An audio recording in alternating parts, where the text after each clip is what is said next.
में खबर शामिल करते हैं। महर मोहम्मद आसम की रिपोर्ट के मुताबिक पाकिस्तान के एक पॉडकास्टर ने सफिया अव्वल की अदाकारा हानिया आमर की जानिब से इंटरव्यू का बड़ा मुआवजा मांगे जाने का दावा किया है। हाल ही में एक पॉडकास्टर ने एक प्रोग्राम में बतौर मेहमान शिरकत की, जिसमें उन्होंने बताया है कि मैंने हानिया आमर को पॉडकास्ट में शिरकत करने और इंटरव्यू के लिए दावत दी थी। पॉडकास्टर के मुताबिक हानिया आमर ने इंटरव्यू के मुआवजे के लिए 2 मिलियन यानी कि 20 लाख रुपए की रकम का मुतालबा किया था। उन्होंने दौरान इंटरव्यू दावा किया कि मैंने आज तक कम से कम 400 से 500 पॉडकास्ट रिकॉर्ड किए हैं, जिनके लिए मैंने आज तक किसी भी फनकार को कोई मुआवजा अदा नहीं किया।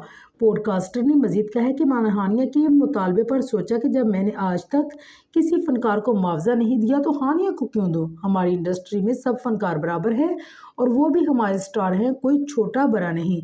वाज़ेह रहे कि हानिया को न सिर्फ पाकिस्तान बल्कि भारत में भी खासी शोहरत हासिल है। अदाकारा इंटरव्यूज़ में कम ही दिखाई देती हैं, जबकि उनका फोकस ज़्यादातर कमर्शियल्स, मॉडलिंग और ड्रामों की तरफ ज़्यादा दिखाई देता है।